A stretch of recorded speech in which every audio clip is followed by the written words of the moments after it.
Good morning. This is the Blaine's World webcast that can be found each week on Facebook, YouTube, and LinkedIn. We're also, you can listen in on Spotify or Apple Podcasts. You get more information and find out about past shows at my website, which is behind me, blainesworld.net. I'm your host, Blaine Greenfield, and I'm here in my Zoom studio in lovely downtown Fairview, North Carolina. Each week, we focus on positive news and information about people and organizations in both Western North Carolina and throughout the country. And toward that end, it's my pleasure to introduce two directors, and they are Mary Greene and Alex Koceja. And you can wave to all your fans and friends who are watching this. Okay. And thank you for joining me. And I am just meeting you now for the first time here. So I'd like to find out a little bit about you. If both of you can give me kind of your Reader's Digest version of your stories, and if you keep that under like about half an hour each, well, Alex and Mary, but we'll start off with Alex. So you mentioned off there you're a teacher of sorts. Yeah, so I grew up here in North Carolina. I grew up in Greensboro, in the middle of the state, and I've always loved acting and the theater. And I went to UNC Chapel Hill, did a lot of playwriting there. I ended up going to New York City to go to NYU to get my master's degree in musical theater writing. So I've been a writer for a while, and when you're a writer, you end up having to direct a lot of your own things, and so I've always kind of had a love for that as well. And then Mary has a similar story where when COVID happened, we kind of ran away from New York and we settled here in Asheville, which is one of my favorite cities. And yeah, I still work for a company out in New York teaching online. So that's my day job, but I'm always looking out for ways to stretch those creative muscles. So And you excited. mentioned that you had a playwriting program. Have you written any plays? Yeah, I've written several plays. I had one musical that actually ran off Broadway for a month. That was really fun, and called Heist. it was called Heist. It was really really fun, and written a couple of things for some local theaters as well, trying to just get some things produced. And yeah, that's the life of a playwright is you just keep writing until the things happen. Well, So, maybe if we're lucky, we'll get to see one of your plays in Nashville or again, 35 Below or ACT sometime. Um, so I'm and and so also before the playwriting, have you also acted? Yeah, I grew up being an actor. I did a lot of children's theater in Greensboro. Went to a drama high school. I was an acting major in college. But yeah, I kind of moved away from it into the writing slash directing sphere, mostly just because I was so in love with the things that my peers were doing. Those actors, they were just like they had so much talent, and I had some talent, but I was like, I want to just feed them the stuff to do and let them just go ham. And I find it works a lot better that way. And one other Yeah. question, just one other question, Alex, do you remember your first play you were ever in? My first play, obviously I did the Nativity at church. I was one of the three wise men. But I think my first play was a show called Don Quixote. And it was sort of like Don Quixote, but it was with animals, and I played an armadillo. And how old were you? That was probably fourth grade, Con- so 10 years old. Well, keep that in mind because they have something in Asheville. I don't know if you are familiar with it for both of you called I think Road to Bethlehem. Have you ever heard it? Heard of No. it? It's put on by a group called ABCCM. They're really a great group, and they talk about the story of trip to Bethlehem.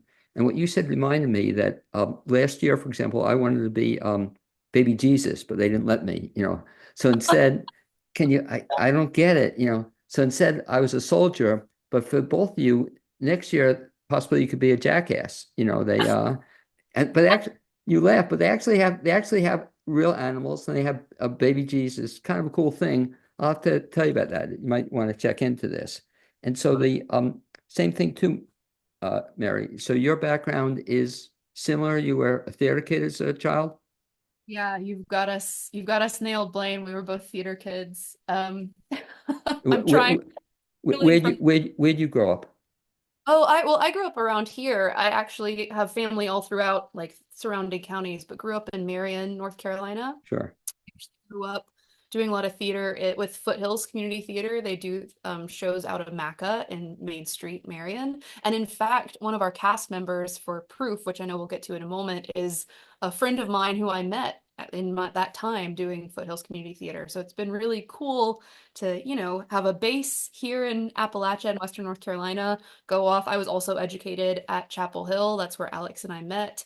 I also traveled to New York. We went there together, and coming back and being surrounded by some of the same artists that I remember from growing up and getting to see them sort of in a new light after having gone off and received this education and seen how maybe like a more professional version of it in New York is run. Just the talent that we have here. That same feeling that Alex described of, yeah, I'm an actor. I grew up acting. That was what I thought was going to be my entree into the arts. And then I realized, ooh, I would so much rather shine a light on these people who are so incredibly good at what they do, the playwrights and the actors themselves. Do you remember your first play? Well, I think I also did a nativity play. I was a sheep. I don't know if that peppers through into how Blaine just tried to typecast us as jackasses, which might be more Well, just accurate. for next year, another role. But so you're a sheep, and so then you acted. But now, is this the first time you've directed? I actually did a bit of directing when I was in college, and then when I moved to New York, I sort of stopped directing, but that's always how I've identified, I think. Most of the work that I did once I relocated to New York City was stage management and production management. So I am very much more on the technical side of things. I love design work and production design and understanding sort of how to bridge the gap between a creative idea that a director or designer would like to make happen on stage and then speaking the language of the computer or the technology that's needed to make it real. And it's a handy skill when you're directing to know how difficult or how easy an idea is to get expressed. But I think in my heart of hearts, I'm a director. Yeah. Now, at this point in time, though, do you have a preference as to acting or directing? I think I prefer directing, and I'll tell you why. I think as a director, you have the opportunity, but also the responsibility of managing a rehearsal room and creating a safe environment, psychologically and otherwise, for people to really play and to kind of close the container so that people can be vulnerable and actually do their best work. And I love to do that. That's one of my favorite things is getting to, create that group feeling and a real sense of teamwork around the play that I think you certainly have a say in when you're an actor, but it's a completely different ball game as a director. And one of the cool things you mentioned, and I wish other folks would do this as well, but you're also a stage manager. And I tell people, no, it's in all seriousness, that if you want to get experience, that's a great way to get experience, really find out what's happening. But I don't know, Alex, if Mary was telling the truth, because what I hear from a lot of directors or people who become directors is the real reason they like directing over acting, they don't have to memorize the lines, so it's unless has this happened to either of you two where you directing a play or behind the scenes, then somebody backs out at the last minute and you have to jump in? Have you ever had to do that? I have had to do that for at least one performance in New York. And I'll tell you, even as a trained actor, Right. more terrifying than it is exciting. It's not like, oh, my big break. It's like, oh my, thinking about this. What are the lines? Like, Because it does happen. But one of the amazing things I find, Alex, in Asheville, but you've probably seen it elsewhere, is that so many plays go on as is. You'd be amazed that I don't think I've ever gone to a theater and told to go home, because somebody was sick or, it didn't happen. And even with COVID, well, COVID, some sort of got canceled. But anytime has that ever happened to you? Have you ever gone to a theater and had the show, somebody was sick and they couldn't do the show and told you go home? Have you ever had that happen? well, I know it happened last season at Asheville Community Theater. They were doing Right. during the show, and yeah, it was some of the actors got COVID, so they had to postpone the show to the next week. But then when the next week came around, one of the actors still wasn't Mm. healthy, and so they had to swap out. And I forget who went on, one of the I think directors that was or Luann. Um, Vincent, but I'm forgetting her last name. This will be great Yeah. content. No, Yeah, a member of but the audience there stepped in who hadn't even been in the oh, rehearsal. really? Because I remember when it happened to ACT, it's very unusual because again, I see a lot of shows and it's very rarely do you see a show get canceled. It's amazing. And unlike in New York or big theater, they don't typically have understudies. So like Proof, for example, I assume you don't have understudies. You're You're looking at looking him. at 'em. Oh, you're right. That'll happen. Well, I guess you know it so well. And let's talk then a little bit about this play that's upcoming. But first of all, I should ask, if I can, Mary, it's being put on by Autumn Players and kind of a neat organization. What is Autumn Players all about? The Autumn Players, I'm gonna gush a little bit, but I'll say after being away for quite a bit and coming home for me and back for Alex, I think we were a little trepidatious about how and when to get involved. And the Autumn Players, we've come to find out, is a program that's run by Asheville Community Theater. I should say presented by Asheville Right. Community.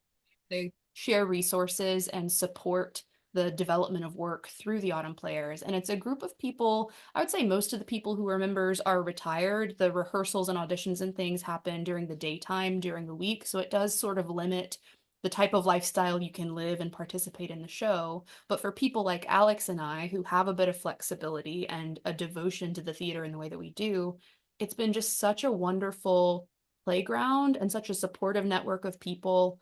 So many talented people from a lot of different backgrounds, a lot of people who were from here and moved away, or were from New York and came down, who just have this breadth of experience. So, yeah, it's a group that I think it was founded with the intention of older people getting to participate, but they're very inclusive. We ourselves are members of the Autumn Players, and it's just been a great opportunity to get your hands dirty. I think the majority of the programming they do is readers theater, meaning you don't have to memorize lines. And I think that makes it a lot more accessible, not only to people of all age ranges and who have a lot of different work happening in their lives, but people who maybe just don't have the brain space to memorize, whether that's somebody who's getting older or somebody who's got a lot of kids at home and maybe doesn't have time to sit down and do that kind of script work. But it's been a really great, for us, place to dip your toe in and get to know some people who are in the theater And community. as you're saying, people in the theater community, because Autumn Players does have many actors who have been actors in local productions and just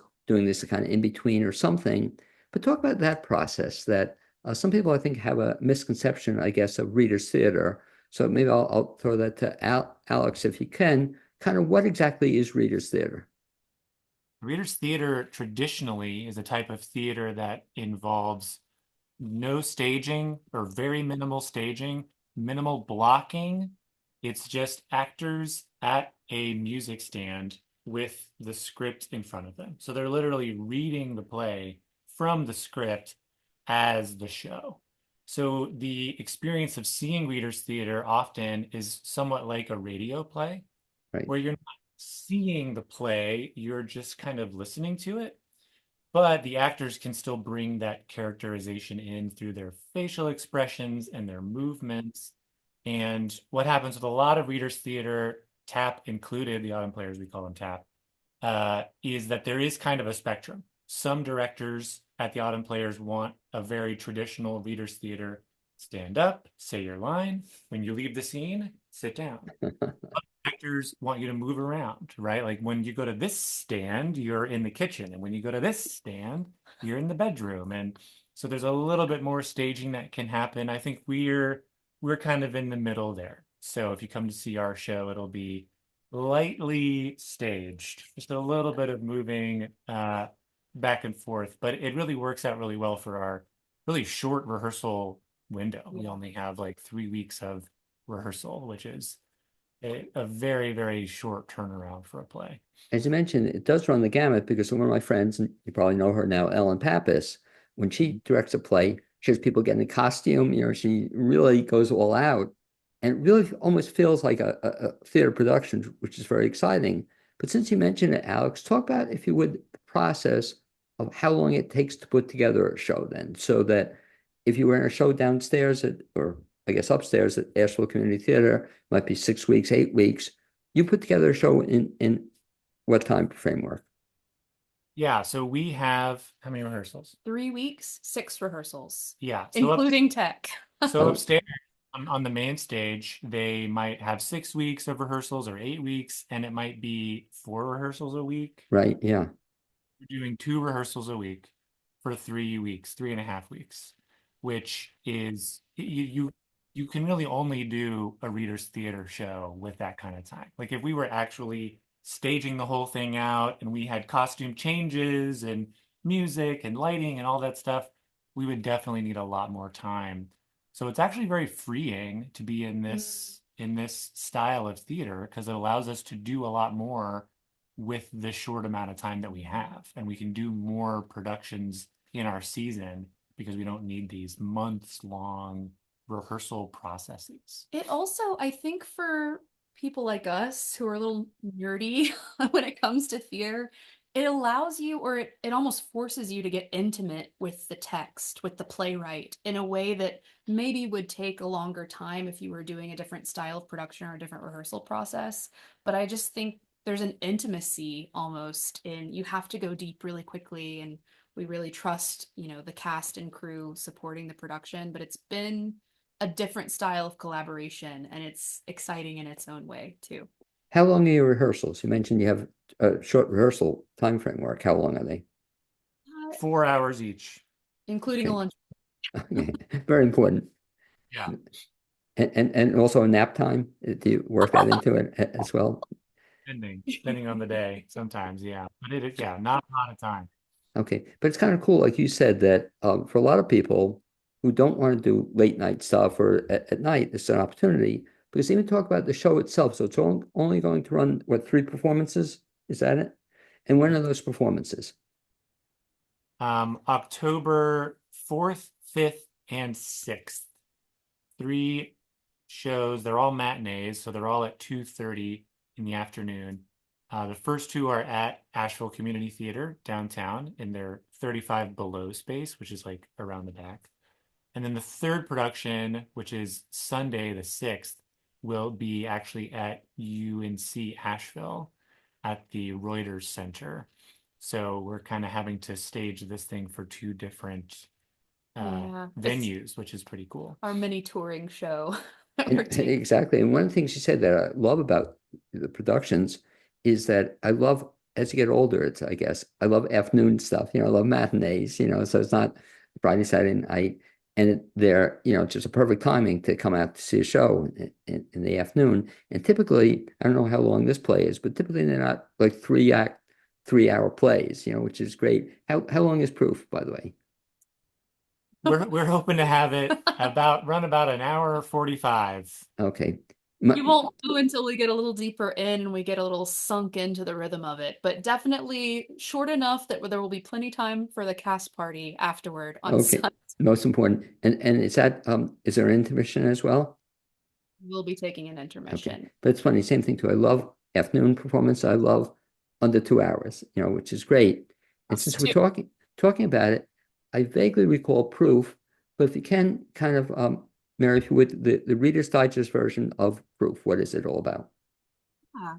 I think at its core, it's about this family and the patriarch of this family who was lauded as essentially a genius and a groundbreaker in his field, which happens to be mathematics. That's where the name of the play comes from, Proof. He's written these theorems. And sort of the impact that that person had on a number of different people, primarily his youngest daughter, Catherine. She's what I would call our main character, is in the majority of the scene work. But we also meet her elder sister, Claire, and his protege or his student, whose name is Hal. And the context of the play is this man has passed away, and it's really a remembrance of him and understanding sort of how do people deal with his absence.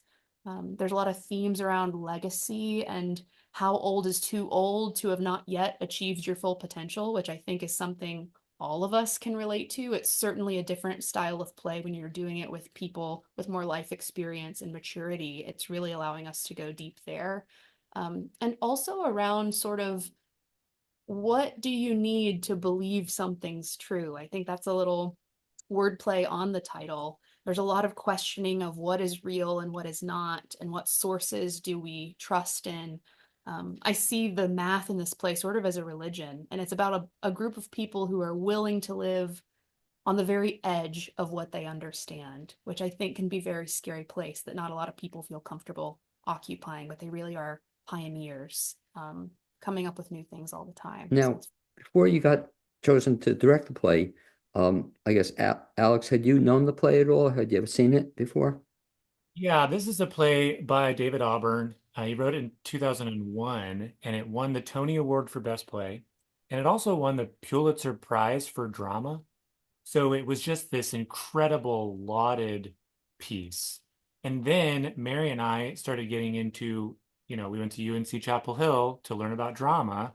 And that it was a couple of years after that play, blew up. So that was all we could hear about when we were growing up. It was like, have you read Proof? Proof is just this incredible work. And so I had seen it. I think you'd seen it I actually growing was up. in it in high Oh, school. that's Oh, right. the high school, the actual play itself, very cool. You were in it.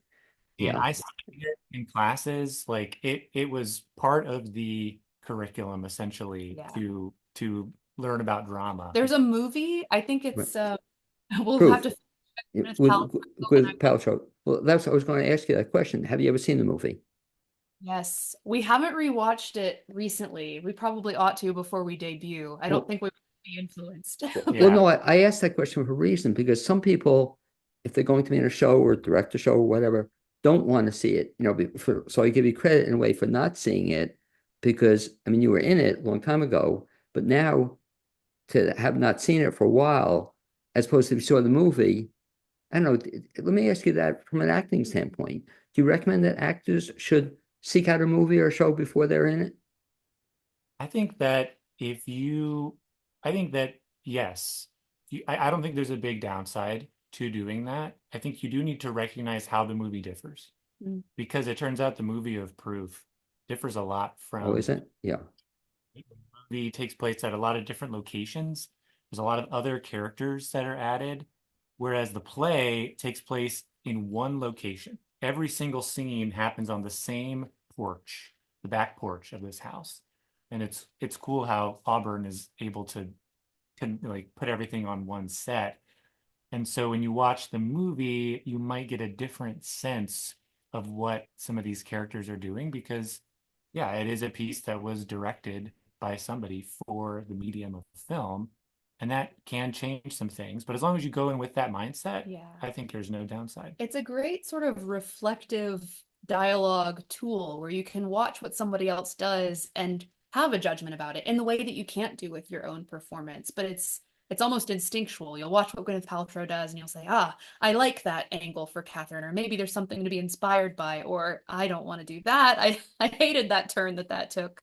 I think Yeah. it's helpful to get the external input, I guess this is the perfect play for you guys to be doing with at 35 below, because in terms of staging, then I guess it's a relative, it was just in the theater, it was just a when scene plays. So I guess it's staging, this is relatively straightforward to do. What do Yeah. you think? No, I mean, yeah, you're absolutely right because we don't have to have a stage direction Right. that's like like now it's we've moved to a different city and we're having to describe all this stuff. Like we can set up that we're on the porch, and then every scene is right there. And so I agree. I do think it gives us a little bit more freedom. We don't have to be as explaining as many things to the audience. Well, from a playwright standpoint, I guess that's probably kind of fascinating as to how conceptualize a play, because I don't know, Mary, have you done any playwriting? No, but I've been involved with developing some of Alex's Okay. work. And I think he would agree. We've actually talked about it a few times that he's so great at looking at it from the playwright's lens and almost as the interpreter for the playwright in some instances. It's a great skill I think you bring to the production. But let me ask you too, in terms of you talking about proof in both the show and in the movie, down the road, do you ever see either of you, do you ever see doing movies or would you ever want to do film? Alex studied film. He's got the Yeah. chops. I studied film. I also have written a film before that we produced when I was in New York, and we shopped it around to some festivals, and that was really fun. I love film. Film is such a completely different Yeah. bag. Like my favorite thing about theater is how collaborative it is. Everyone has to be working together to create this thing. Film is like that times 20. It's like, if you're filming just you and one camera, Right. you can kind of do everything yourself. But if you want to get something that's like really produced and looks Yeah. good, you got to get so many people on board. There's so many things that have to Yeah. happen. And so it's exciting to do it and it's fun to see the final product, but it's really hard to make it happen like with no budget. Yeah, to the quality Oh standard yeah. Well, we don't have ambition to, I don't think either of us really wants to be making mega million dollar movies or anything, but we'll concept a web series every couple of months, maybe something that just goes up on YouTube and is maybe free for people to watch. I think we have you like done it yet? we haven't done it yet. Blaine, we need to be held accountable now that this is out in the Well, world. as you're talking, the other thing you probably have heard about it, but Asheville, other places too as well, have a 10-minute film, um, 10-minute film weekend. Have you heard about those? Yeah. So they do that every year in Asheville, I think. That'd be a fun thing for you to do.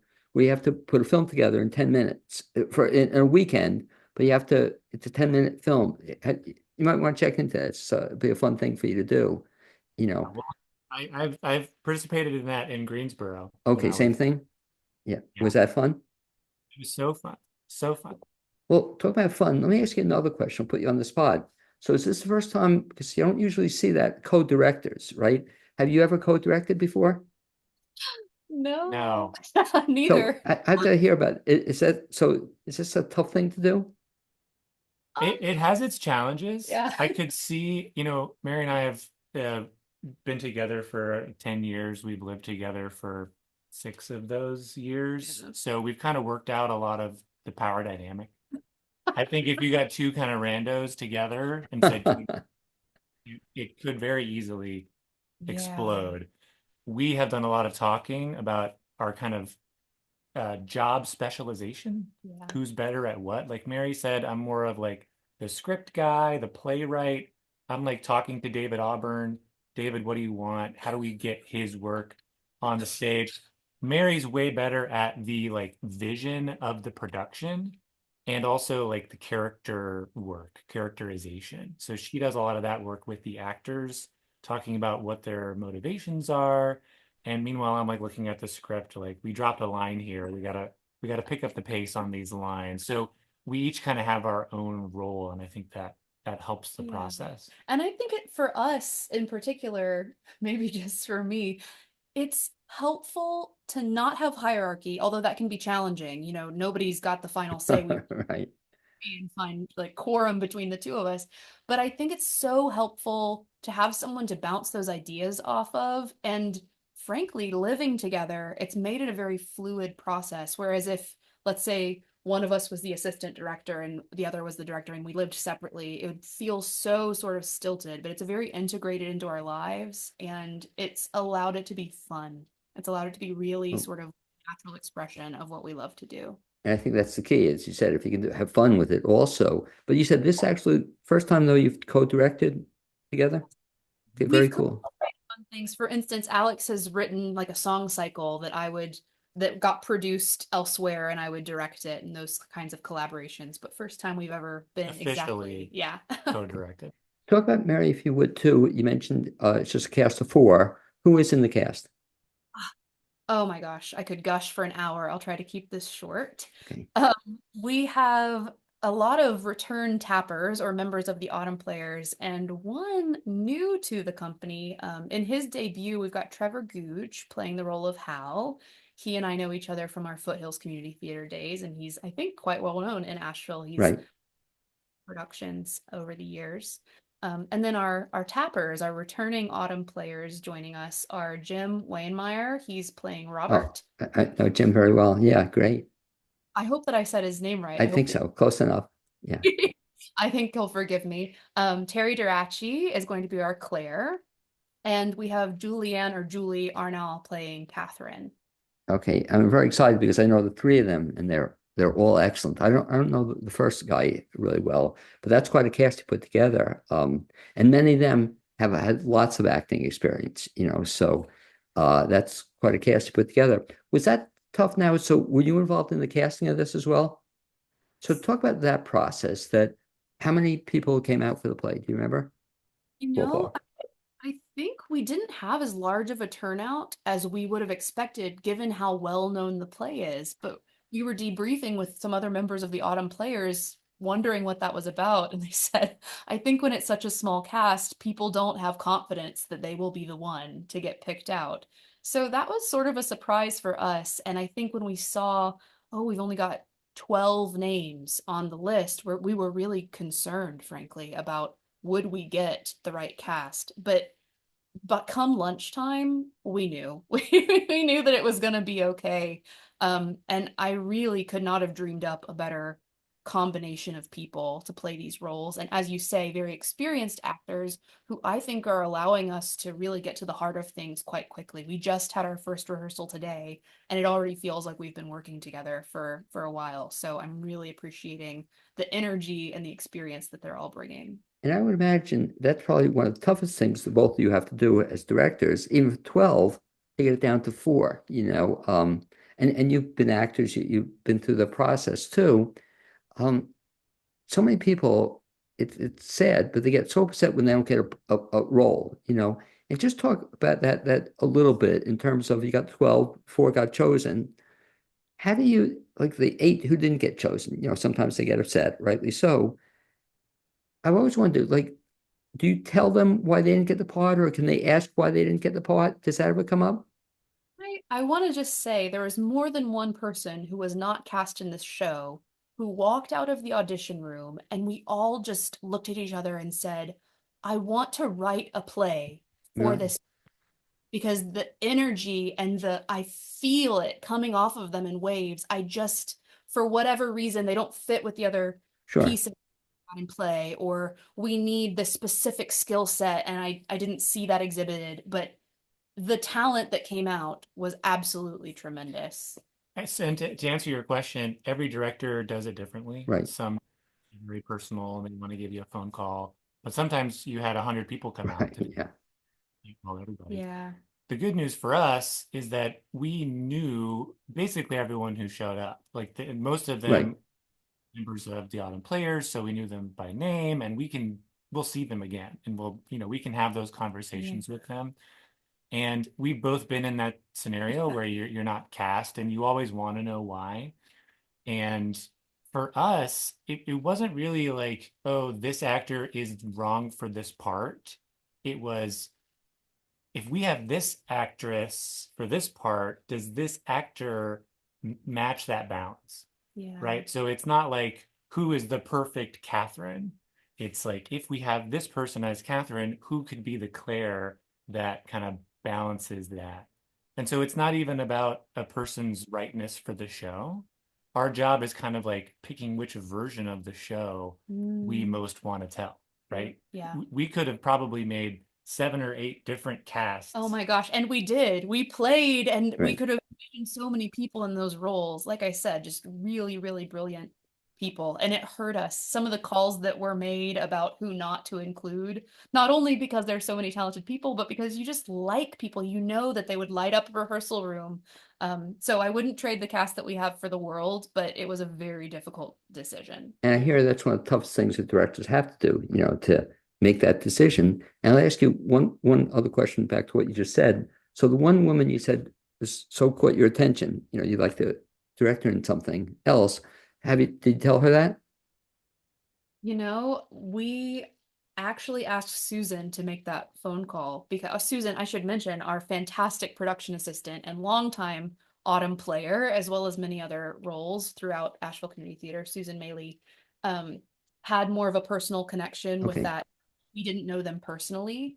And so we said, we really want this to come from someone great. from who that would make sense and they could really understand. But yeah, it was hard not to in that moment to express. I think that's a thing I have trouble with in the audition room is playing it cool, keeping your cards close to Because the just vest. as you tell that story, I mean that hopefully the woman heard that story because it's a beautiful story, that you liked her so much, you want to cast her, or next time you write a play, we'll Alex Yeah. will write a part for her. Talk about after Autumn Plays. So I'll have you recap the show, just a short weekend. And again, if you want to see at 35 below, not a lot of seats, you can get at UNCA. The weekend again, and how to get tickets, Mary?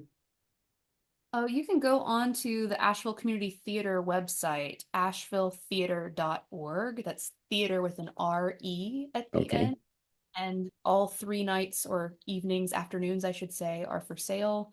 I agree with you, Blaine. The Friday and Saturday tend to sell out pretty quickly because it's a pretty intimate venue. But I would definitely say that's the intended viewing experience. You know, it feels more intimate, more considered. Whereas in Ollie, there will be a wonderful show.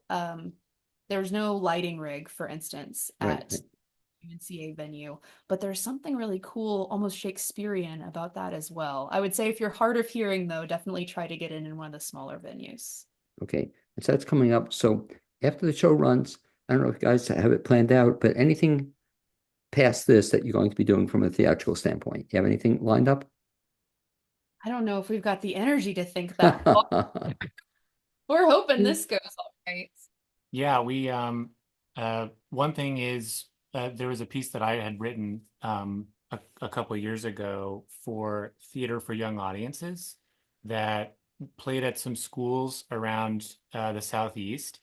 And the Autumn Players also has like a school outreach Right. program or a play to perform. And actually, just today, I offered that play as a play that they could potentially do. So that might happen. They might do that show, and we're pretty excited about the rest of the Autumn Players lineup of shows for the season. We're actually the first show in the season, but they're doing some pretty cool shows. Asheville Community Theater, the main stage shows are also really cool. They're doing one of my favorite shows of all time, which is Into the Woods. And so I might audition for that show just because it's like my favorite show. So Yeah, that's another, I think, perk of being involved with the Autumn Players and being there at Asheville Community Theater during the day. Every once in a while, you'll get a glimpse into the ongoing development process for whatever main stage show is going on. So right now, they're preparing for The Sound of Music, and we've gotten some glimpses at scenic elements and costumes and things. And of course, like the crew that's working on that is just phenomenal. So I think we're just excited for all the year has in store and hoping to just stay really involved, whether it's on stage or backstage or just supporting from the audience. It's been really wonderful to walk back into a theater community in the way that we have. And lastly, if folks want to get in touch with you to find out what you're doing beyond this or to find out other stuff you're going to be doing, is there a best way to reach either of you two if they want to reach you? yeah, It's email. yeah. You want to give Okay. your- My email is a Koceja, Koceja @gmail.com. Okay. And the email that I check the most is for my company, Higher Dimension. So Mary, Mary, at higherdimension.co. Or you could probably go to that website and send me something on the Okay. contact form. And if they want to track you down, you're also on Facebook. They can find you or Instagram or anywhere Facebook, else. TikTok, Instagram. We're all over the socials. Well, anyway, lots of luck with this show. It sounds like it's going to be quite an experience. You got me interested in it, which is great. And I'd like to thank you for being my guest on this edition of the Blaine's World webcast. I'd also like to thank my producer, Cappy Tassetti. Hopefully, we'll actually get to see you in person sometime in not too distant future. Yeah, it's been great, Blaine. Thank you so Thanks. much. Thanks, guys.